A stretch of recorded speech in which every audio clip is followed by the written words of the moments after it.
Hello everyone, welcome to Testpod GK preparation, and this is the second session of Indian Polity. In the first session we learnt about the introduction of the Indian Constitution, the formation of Indian Constitution. We also discussed about the schedules, about the parts, and also we solved some MCQs. So if you haven't watched the first session, I do strongly recommend you to watch the first session, finish it off, and then come to this session. So in this session, what we are looking into is the preamble of the Constitution and also the sources of Indian Constitution. Alright. So besides this, I will also be explaining you all the important terms and how they are borrowed from various constitutions and all the constitution makers who are involved in this. So let us start this session now. See, first of all, let me explain you the principles of some basic principles of the Indian Constitution. See, to make our constitution as one of the best constitutions of the world, our constitutional experts studied around 60 countries, the constitutions of around 60 countries. Why? Because the only motive, their only aim was to make our constitution in such a way that our constitution shouldn't fail in any condition. Alright, and the approximate expenditure was around 64 lakh rupees at the time, to which was the expenditure to draft the entire constitution for the whole period. So 64 lakh rupees at that time was huge. They spent a lot, they researched a lot, they worked really hard to frame our constitution. But what happened was, now when the Indian Constitution was ready on 26 November 1949, many foreign constitutional experts, many Western constitutional experts started studying our constitution. And after started studying our Indian Constitution, these experts, they simply said that our Indian Constitution is just a copy-paste constitution. It's not, there is nothing new about that. So if we observe why they simply said due to jealousy. Right? It's not, they simply argued that it's not an authentic constitution, but simply it's a copy-paste constitution. So the constitutional experts of the Western countries just propagated this false message. They did this due to envy, they did this due to jealousy, nothing more than that. Alright? But what our constitutional experts said was, our constitution, that is the Indian Constitution, is not a copy-paste constitution. However, the concepts, the terms were adopted from the constitutions of various countries, but the rules, the provisions are entirely framed on our own. This is what our Indian constitutional experts made an argument with them, with the constitutional experts of the Western countries. Now I will just explain you with an example. See, for instance, okay, so let me take you the example of Attorney General. See, of course we will learn about Attorney General in the upcoming sessions, but this is just an example. We borrowed the concept of Attorney General, right, from the Constitution of USA. We borrowed from the Constitution of the USA. But kindly remember, the provisions, the rules which we gave to our Attorney General are entirely different from the provisions that are given to Attorney General of USA by the government of USA. The rules are entirely different. However, the rules and powers are entirely different. However, the term Attorney General, we borrowed this term from the Constitution of USA. Alright, for instance, Attorney General of USA is a part of USA Parliament. USA Parliament, you all know that USA Parliament is also known as the Congress. USA Parliament is known as Congress. So Attorney General of USA is a part of the Parliament of USA, but this is not the case with the Attorney General of India. Attorney General of India is not a part of the Indian Parliament. Alright, he is not a part of the Parliament of India. However, in India, the Attorney General can attend the meetings of the Parliament, but he hasn't got the right to vote. He hasn't got the right to vote. He can just attend the meetings of the Parliament. But this is not the case with the Attorney General of USA. See, I hope you understood the argument between the Western constitutional experts and Indian experts. Right. So, had our constitution been a copy-paste constitution, the rules and provisions would have been the same. But here, just the title had been borrowed from the USA. In this case, the rules are entirely different. They are designed on our own. All right, and you must also be aware that Attorney General is the highest law officer of India. He is the highest law officer of our country, right? Of course, we will learn about Attorney General in the upcoming sessions, the powers of Attorney General and all about him. Now we shall look into various sources of our Indian Constitution. What are the terms? What are the titles that are borrowed from various constitutions? We will look into one by one. First of all, we will look into the terms that are borrowed from the Constitution of Ireland. Alright. So from Ireland, what did we borrow? We borrowed the Directive Principles of States Policy, which is the DPSP. We will learn more about DPSP in the upcoming sessions. And the second thing is we borrowed the method of election of president, like how the president of our country is elected. Right, the method of the process of the election of president we derived from Ireland, Constitution of Ireland. And the next one is the nomination of members of the Rajya Sabha by the president. And let me ask you a question. Just tell me how many members are nominated in Rajya Sabha. Okay, let me write it here. How many members are nominated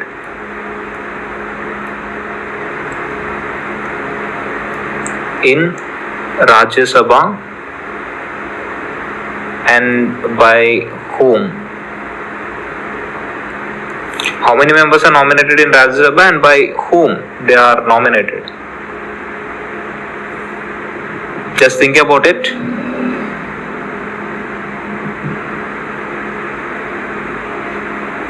So if your answer is 12 members, it is absolutely correct. In Rajya Sabha, President elects 12 members. In Rajya Sabha, President nominates the 12 members. Alright.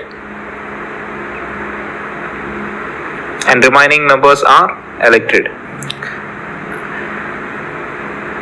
And let us look into what are the terms that we borrowed from the Constitution of Canada. The first thing is the term Union of India. We borrowed this from the Constitution of Canada. And we also borrowed the Federation with a strong center. See, let me tell you the meaning of Federation. What is meant by Federation? I think you must have studied in your 8th, 9th or 10th classes. See, federation is just a political system which has got two features basically. Let me write it here. Federation. It's a political system which has two features. What are the two features? The first one is the states. The states are strong.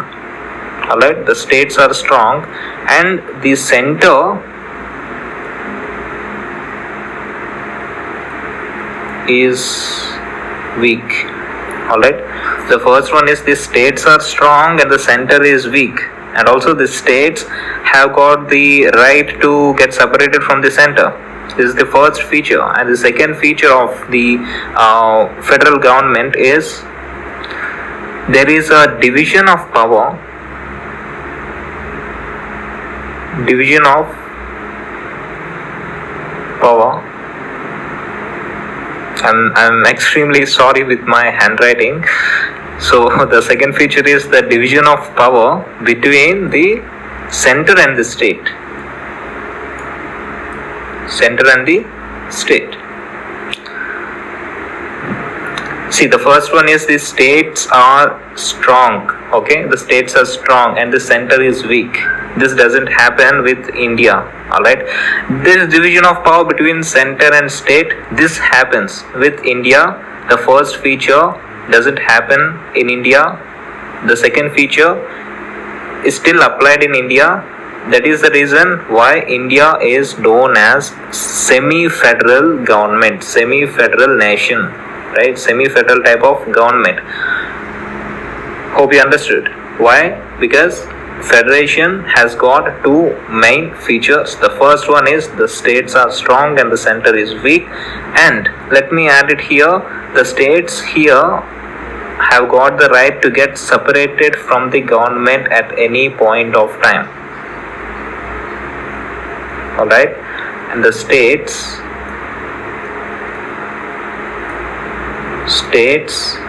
can get separated.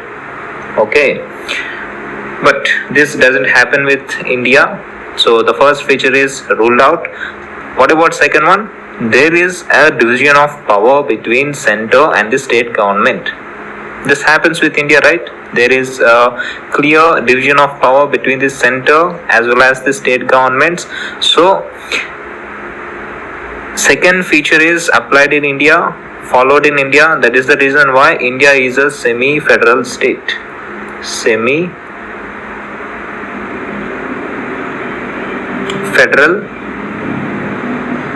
Semi is also known as quasi-federal. Quasi-federal.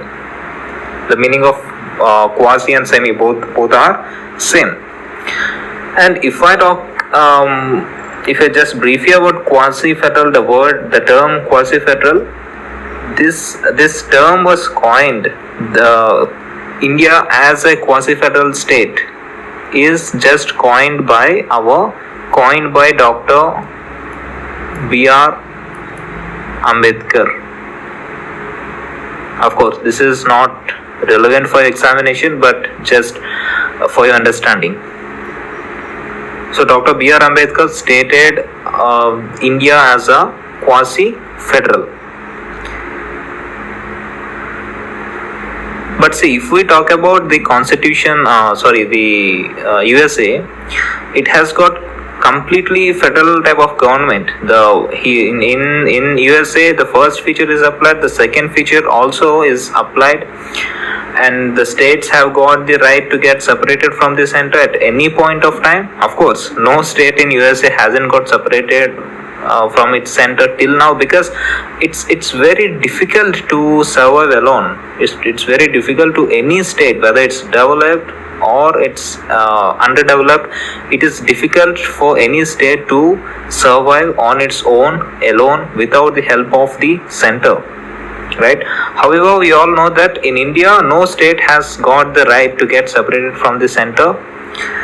So India is a federal form of government. India follows a federal form of government, and this is also a feature which is borrowed from the Constitution of Canada. And the third one which we borrowed from the Constitution of Canada is the appointment of governor, like how the governor of any state is appointed. Now we will discuss more about governor, the powers of governor, the process of the appointment of governor, and the impeachment of governor in the governor topic, okay, in the upcoming session. Now let us discuss about the constitution of Australia. That what are the things that we derived, that we borrowed from the constitution of Australia. We borrowed the concurrent list, right? So we have three lists, right? State list, central list, and concurrent list. Concurrent list is it's like a union of the powers of both center and state. It's like union of the powers of both the center and the state. This one is the concurrent list, which means both state and center can act.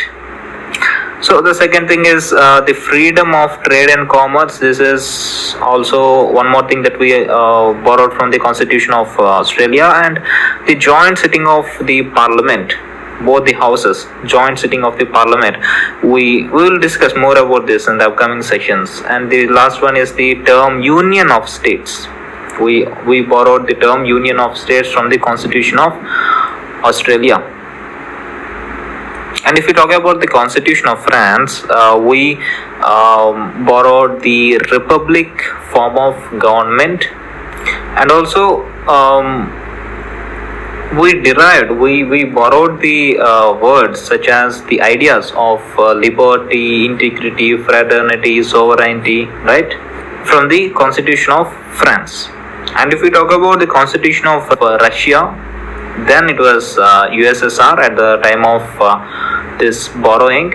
So we borrowed the fundamental duties, we borrowed the 5-year plans, right? The idea of 5-year plans. We also borrowed the principles of justice. All right. So if we talk about South Africa, we borrowed the amendment of the constitution, like how the constitution, anything in the constitution can be amended, how the constitution can be amended. And we also borrowed the election, the process of election of the Rajya Sabha members, how the members of Rajya Sabha are elected. And if we talk about the constitution of Japan, we borrowed the process established by the law. Now, what is meant by this? Process established by the law. Whatever the government decides, right? Whatever government does, that must be according to the established process. That must be according to the process which is established, which is framed. For instance, see, let us take the international issues. Let us take the internal security. For instance, terrorists who are caught. Okay, so let's take Kasab, and we all know that he is a terrorist who is involved in the 26/11 attacks of Mumbai, right? So, but for the fact that he was proved as a terrorist, and he was a terrorist and killed many people, he wasn't hanged directly once he was caught. He wasn't hanged directly. Right? There was a lot of process that was followed before hanging him, and he was also given the power to defend himself. Alright, and of course, no lawyer wanted to defend Kasab, and he was given the punishment, death punishment after that. So this is the meaning of the process established by the law, right? Established by the law. That means whatever the process is prescribed in the law, the government will follow the process. The government must follow the process despite anyone being guilty, right? So like Kasab is the person who is involved in 26/11 attacks. He was caught. He should be hanged immediately. No, this is not the case. there is a process and we followed the process, that is the IPC, and that is also in the CRPC before hanging him. So what is IPC? IPC is the Indian Penal Code. IPC is the Indian Penal Code, and whatever the rules, whatever the process is there in IPC and CRPC, we followed. So this is the meaning of the process established by the law. CRPC means Criminal Procedure Code.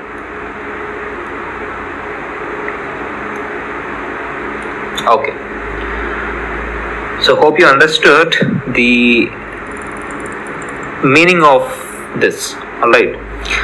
And if we talk about the next source, which is the Weimar Constitution. What is Weimar Constitution? It is the Constitution of Germany. It is the Constitution of Germany, right? So what we borrowed? We borrowed a suspension of fundamental rights during emergency, right? During emergency, fundamental rights are suspended. They are no longer valid during emergency. So we derived this idea from the Constitution of Germany. And if we talk about Britain, we borrowed single citizenship. What is single citizenship? It is the citizenship of the country, right? It is the citizenship of a country. We don't have dual citizenship, we have single citizenship. And the second one is the parliamentary type of government, and the third one is the rule of law, and the bicameral parliament. We know, right? Bicameral parliament. What is bicameralism? Bicameralism means, bi means two, right? So two types of houses. Cameral means houses, two houses, right? Two houses. What are the two houses? See, bicameralism is the existence of two houses, which are the Lok Sabha, and the second one is the Rajya Sabha. Alright, Rajya Sabha. And we also borrowed the writs of the Supreme Court, right? We have 5 writs, right? 5 writs. But what is a writ? We will discuss more about writs in the upcoming session. But what is a writ? A writ is an order of the Supreme Court or High Court even. What High Court and Supreme Court do is they try to enforce these writs in order to safeguard the fundamental rights. Right? They implement these writs in order to protect the fundamental rights. Right? So we will discuss more in the session of fundamental rights. Don't worry. And we also borrowed civil services, the concept of civil services, and also the office of CSE and the concept of CSE, which is who is the Comptroller and Auditor General. Alright, let me write it here: Comptroller and the Auditor General. So if we talk about the USA, we borrowed the written constitution. Alright, the written constitution, the preamble. We also borrowed the idea of the fundamental rights, the office of president and vice president. Alright, and the president being the supreme commander of the armed forces. That he is the head, he is the commander of the armed forces, which means whatever president orders, the armed army must follow. Not only army, entire armed forces. Alright, it can be navy, it can be air force, anything. So the next one is impeachment of the president. What is my impeachment? Impeachment simply means the removal of the president. Impeachment means removal of the president. How can president be removed? Of course, it's not easy to remove a president of India. In case if there is any emergency to remove the president, then what is the process that to be followed to remove the president? So that is the thing that we borrowed from USA.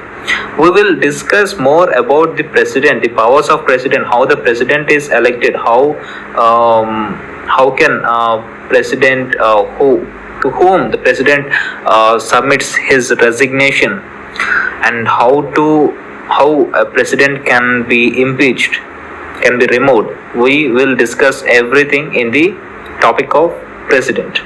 All right. And the next one is the Attorney General. Who is an Attorney General and everything we'll discuss later.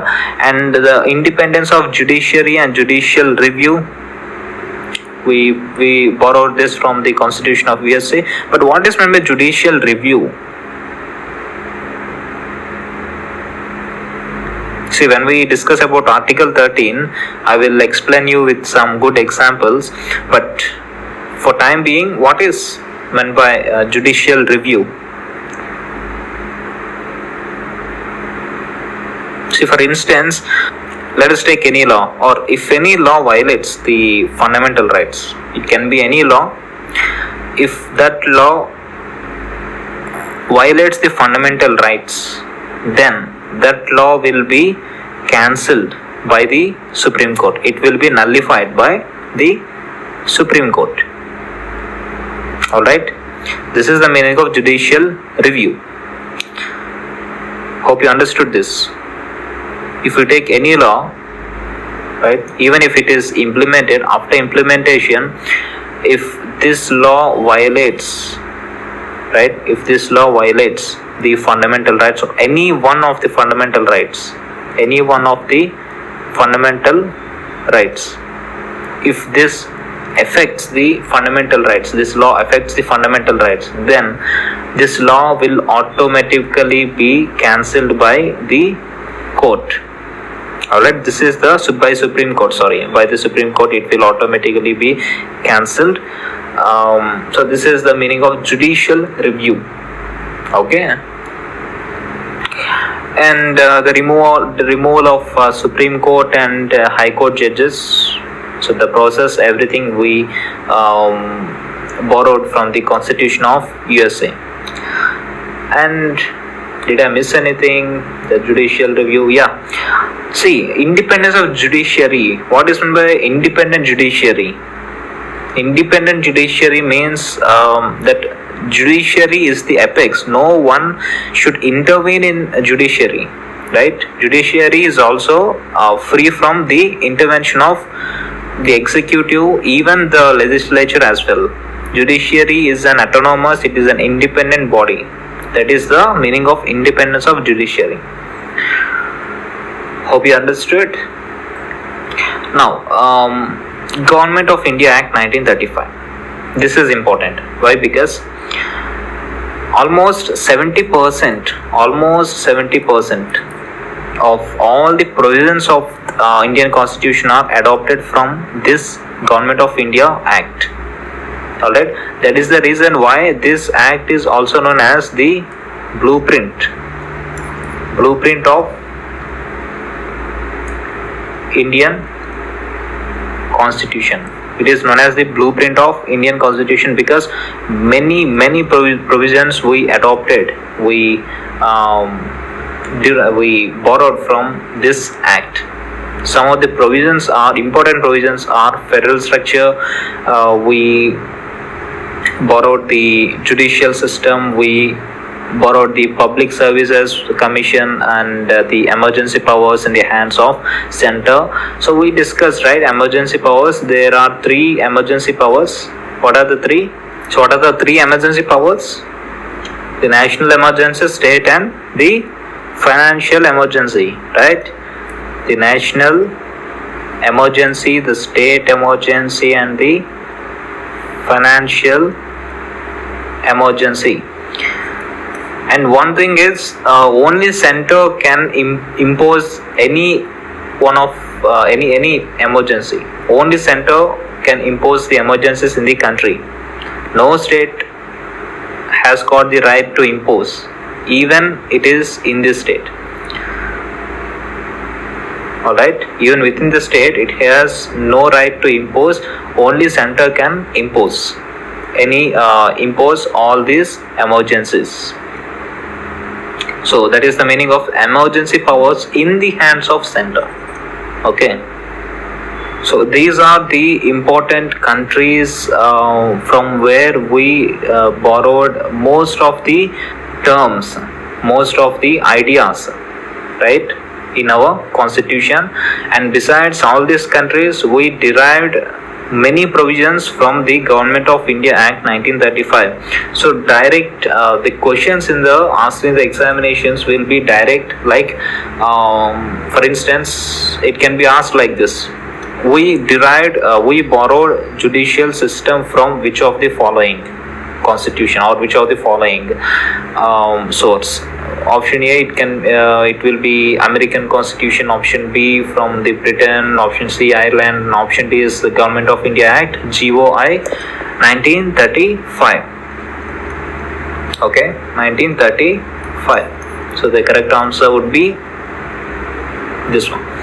So in this way, direct questions will be asked in your examination. Now we shall look into the preamble of our constitution and the sources of our preamble. So first of all, what is the meaning of preamble?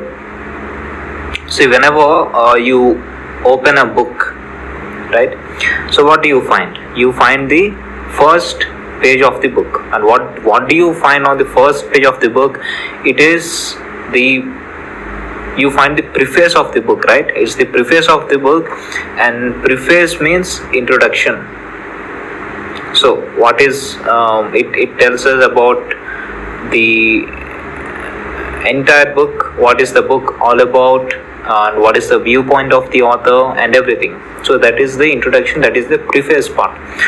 The same analogy can be applied in the Indian Constitution as well, the preamble of the Indian Constitution. So preamble here is the introduction of the Constitution. It is the preface of the Constitution. Alright, so what does our preamble contain? Our preamble contains the philosophy of the Constitution and the makers of the Constitution. Alright, so what is the source of our preamble? There are two sources: the idea of the preamble, the term preamble. The term preamble was borrowed from the Constitution of USA that we discussed in the previous slide in the sources of Constitution. Alright, in the sources of the ideas that are borrowed from the Constitution of USA. And the second thing, the content that is in our preamble is taken from the objective resolution. If you look here, this is our preamble. It starts with "We, the people of India," and it ends with give to ourselves this Constitution. Hereby adopt, enact, and give to ourselves this Constitution. So this entire content, right, this one has been adopted from the objective resolution. Alright, so what is in the objective resolution? I already explained you in the previous session, but let me just brief you once again. Objective resolution took place on, if you remember, it took place on 13th December 1946. Alright, 1946. That is when Pandit Jawaharlal Nehru presented the summary of the upcoming Constitution of India. So this summary is the objective resolution, right? This summary is the objective resolution. Alright, and our preamble was extracted from this summary. Okay. And I don't know how many of you are aware of this fact that the Constitution of the USA is the first constitution to start with a preamble, right? So the Constitution of USA is the first constitution to start with a preamble. Later we borrowed that idea for our constitution as well. Alright. So if we discuss, if we just look into the statements, the comments given to our preamble by famous personalities. So N.A. Palkhiwala, he is one of the constitutional experts, a very famous constitutional expert, and he was also a senior lawyer in the Supreme Court. What he emphasized, what he commented on our constitution was our preamble. Our preamble is like the identity card of our constitution. And the second one is Thakur Das Bhagav. He was actually an MP from Haryana, and if you are from Haryana, you must know this for sure. And what he told is the preamble of our constitution is the soul of the constitution. And Dr. K.M. Munshi, he is one of the members of drafting committee who we discussed about this in the previous session. So what he emphasized was, what he told was, our preamble was like a political horoscope. It is like a political horoscope. Alright. So these are the famous statements which are given by these eminent personalities. And now if we look into the features of our preamble, right? The features of the preamble. Our preamble declares, if we look here, if we look this preamble, our preamble declares the supremacy of the people. Now, how does it declare the supremacy of the people? Why? Because see, our preamble itself starts with we the people, right? We the people of India. This itself explains us the importance of people, the power of people. And the second one, what our preamble declares is the nature of India, right? And the third one is the objective of the constitution, and the fourth one is the day of adoption of the Indian constitution, right? Day of adoption of the Indian constitution. It is given, right? See, November 1949. So this 26th day of November 1949, right? So day of adoption of constitution, 26th November 1949. Okay. And a special note, very important note here is our preamble is not enforceable in the court of law. Now why is that so? Preamble is not enforceable in the court of law. It is enforceable in any part of the country except the court of law, because court cannot issue commands, it cannot issue writs in case of hampering of the preamble, because preamble is an ideal concept, right? It is a perfect, it doesn't exist actually. In reality, it can't be achieved. The idea, whatever it is there in the preamble, it can't be achieved, because preamble contains, if we observe, preamble contains the ideas and aspirations of people, like the people of India, what to make India, how to make India, what type of country. Each individual has its own aspiration, so there won't be any common aspiration for all the individuals. So it is very difficult to frame India in such a way that each and everyone will get satisfied with that approach. So it's an ideal concept. Preamble is an ideal concept. And also all the provisions of the preamble are not completely applicable, and this is why court can't issue any writs, it can't issue any commands in case of hampering of the preamble. That's why preamble is not enforceable in court of law. So court cannot do anything in that case. So that's why preamble can't be enforceable in the court of law. It can't be valid. Hope it's clear to you now. Now if we look into some key terms, some important terms that we come across in the preamble, right? The first term is the sovereignty, sovereign, the socialist, secular, democratic. So I will just explain you the meaning of all these terms, because it is very important to understand the terms. Maybe these may not appear in your examination directly, right? These may not appear in your examination directly, but it is your duty, it is your responsibility to know the meaning of at least the terms that are in our preamble, right? So what is my sovereign? What is my sovereign? And I am sure most of you must be aware of all these terms, but I will just brief you so that it will be like a recollection, right? So the sovereign itself, the word itself tells us without any involvement of the foreign parties, foreign nations, without the involvement of foreign nations. What is meant by socialist? What is meant by this? So what is meant by socialist? Socialist means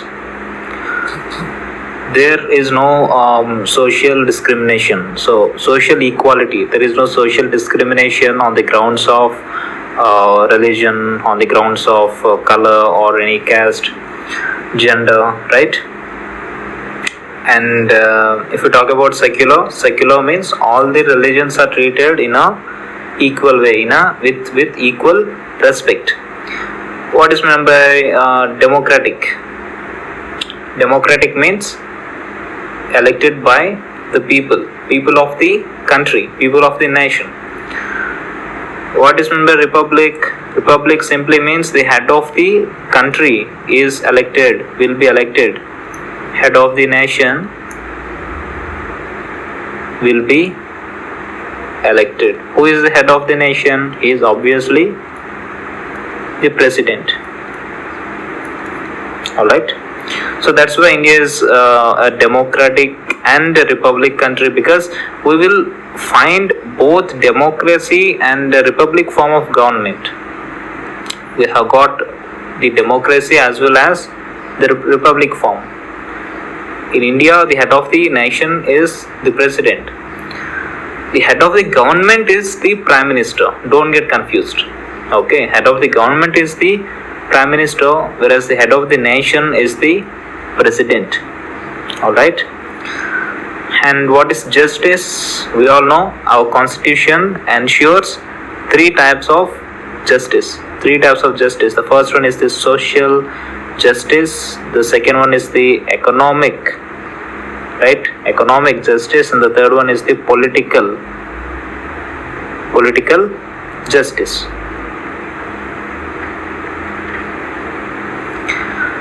And what is liberty? Liberty is the independence. It is the freedom or independence. Equality, we all know the meaning of equality, which means the if any person is poor, for instance, he gets some extra resources, or if any person is rich, he may get lesser resources because he can afford it, right? So equitability, it is equality. Fraternity, we know it is the brotherhood, right? Brotherhood. And kindly remember the words fraternity, right? Equality and liberty. These three words are inspired from the French Revolution. Okay, these three words are inspired. Which are the words? Fraternity, equality, and liberty. These three are inspired from the French Revolution. We all know French Revolution started. When was it started? It was started in 1789 and it ended in 1799. Alright. Now, if we have a look at the amendment of our preamble, how many times our preamble was amended till now? How many times our preamble was amended? It was amended only once. Alright, what is my amendment? First of all, amendment means to change or to modify, to make a change or to modify, right? So how many times till now our preamble, sorry, not our constitution, our preamble was changed? It was only changed, it was only modified once. Okay, that too by the 42nd amendment. Okay, that's the reason why the 42nd amendment is known as the mini constitution. Why? Because mini constitution. Why? Because almost 59 provisions were amended through this amendment, through this act. This amendment act took place when Indira Gandhi was our prime minister. Okay, almost 59 provisions. So this is important because the 42nd amendment, please remember this, our 42nd amendment is known as the mini constitution. Okay, now, so through the 42nd amendment our preamble was amended. So what were the changes that took place after the amendment? If we look at the changes, there are some already existing terms such as sovereign, democratic, and republic. Besides these three terms, these two terms which are socialist and secular, these two terms were also added, making it five terms. Alright, and also see, I will just show you sovereign, democratic. So these are the ones that you can find out on the, you can see on the left hand side are the existing terms, and the right hand side, these terms are the terms that are added additionally to these terms. Okay, so already existing terms are the sovereign, democratic, and republic. Besides these three terms, let me show you. See, we have sovereign, democratic, republic, right? So besides these terms,